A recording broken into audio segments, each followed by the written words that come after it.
చదువుకోకపోతే ఎన్ని అనర్థాలా అని అంటున్నావు. మరి సంపాదన బాగుందంటున్నావు. చదువుకి సంబంధం లేదు కదా సంపాదనతోటి. కానీ చదువుకోకడం పోవడం వల్ల చాలా అనర్థం అయితే జరిగింది. ఇప్పుడే మొదలవుతుంది అసలు కథ. ఇంకా వినండి. ఎన్ని డబ్బులున్నా చదువు లేకపోతే చాలా ప్రమాదం. కొడుకు చదవలేదనే బాధ కిష్టయ్య తాతకి, చదవకపోయినా సంపాదించగలనని చెప్పే పౌరుషం కొడుకుకి. ఇలా రోజు రోజుకి ఇద్దరి మధ్య రోషం పౌరుషం పెరుగుతూనే వస్తున్నాయి, ఈగోస్.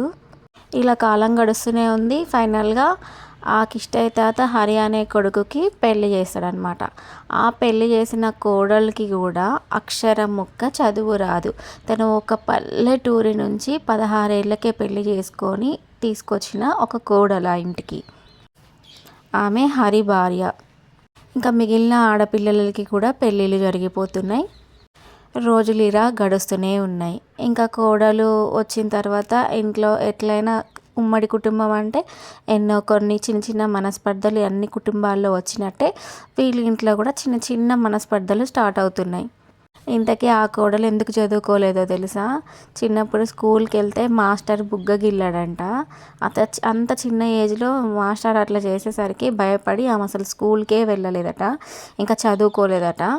సో 7th ఫెయిల్ అయిన హరి అసలు చదువుకొని తన భార్య, వీళ్ళిద్దరూ ఇప్పుడు ఒక కుటుంబం.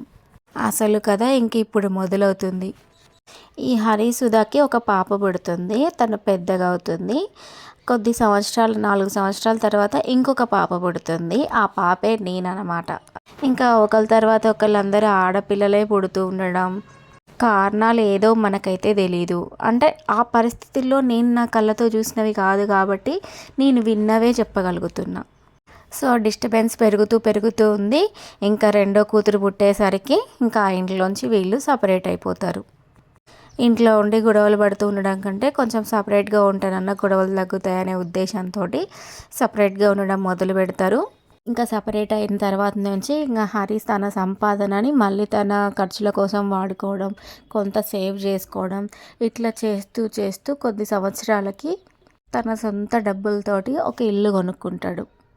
ఇంక ఇలా రోజులు గడుస్తున్న కొద్దీ వారం వారం కిష్టయ్య తాత దగ్గరికి పిల్లల్ని తీసుకొని వెళ్ళడం, హరి కలిసి ఉండడం అట్లా జరుగుతూనే ఉంటుంది. ఇంకా కిష్టయ్య తాత జాబ్కి రిటైర్మెంట్ ఏజ్ దగ్గరకు వచ్చింది. అప్పుడు తన కొడుకుని పిలిచి అడుగుతాడనమాట, మరి నువ్వు జాబ్ చేస్తావా, వాలంటరీ రిటైర్మెంట్ తీసుకుంటా అని అడుగుతాడు. అప్పుడు సందిగ్ధంలో ఉంటాడు, కానీ సమాధానం అయితే చెప్పాడు ఆ కొడుకు. ఇంకా ఈ హరి భార్య ఏం చేస్తుందంటే, ఈ చిన్న చిన్న సంపాదనతో ఇప్పుడు నా పిల్లల్ని గొప్పగా బతికించలేను, వాళ్ళని చాలా గ్రాండ్గా ఉంచాలి, మంచిగా అఫీషియల్గా పెంచాలి అని చెప్పేసి తను కూడా ఇంకా సంపాదించడం మొదలుపెట్టాలి అని నిర్ణయించుకొని చదువు లేకపోయినా కూడా తనకున్న తెలివితోటి చిట్టీల బిజినెస్ స్టార్ట్ చేస్తుంది. అప్పట్లో ప్రైవేట్ చిట్టీలు చాలా ఎక్కువగా నడిచేవన్నమాట. అంటే 2000 సంవత్సరానికి ఒక 4-5 సంవత్సరాల ముందు, 2004 2007 ఆ వరకు. ఇంకా బిజినెస్ బాగా నడుస్తుంది. తనకి బుక్స్ రాసుకోవడం రాదు, అవన్నీ లెక్కలు చేసుకోవడం రాదు కాబట్టి పార్ట్ టైంగా హరిని కూడా ఇన్వాల్వ్ చేస్తూ, తన భర్తని కూడా ఇన్వాల్వ్ చేస్తూ ఉండేది ఆ వ్యాపారంలోకి. చిన్న చిన్నగా సర్కిల్ పెరిగింది, చిట్టీలు ఎక్కువ అవుతున్నాయి, జనాలు ఎక్కువ సర్కిల్ పెరుగుతుంది. తను ఒక్కతే హ్యాండిల్ చేయలేక హరిని ఇన్వాల్వ్ చేసేసరికి ఆయన షెడ్కి ఒక పూట వెళ్ళి ఒక పూట ఈ చిట్టి వర్క్స్, బుక్స్ రాయడం ఇవన్నీ మెయింటైన్ చేసేవాడు అనమాట. కానీ ఏం జరిగినా తన షెడ్ని మాత్రం అసలు వదిలిపెట్టలేదు, మెకానిక్ షెడ్ని.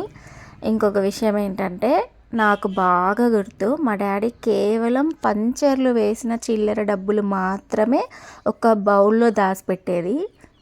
ఎందుకు దాచిపెడుతున్నాడా అని మేమంతా ఆలోచించుకునే వాళ్ళం. కానీ ఆ బౌల్ అంతా నిండిన తర్వాత మేము షాక్ అయినాం అనమాట. అంత పెద్ద స్టీల్ గిన్నెలో ఓన్లీ పంచర్ వేసిన డబ్బులే దాచిపెట్టి ఆ డబ్బులతోటి మ్యాట్రిసెస్, బెడ్ మీదకి మ్యాట్రిసెస్ కొన్నాడు. ఆ రోజు నాకైతే ఇంకా గుర్తుంటుంది. షాప్ అతను అయితే షాక్ అయింది అనమాట.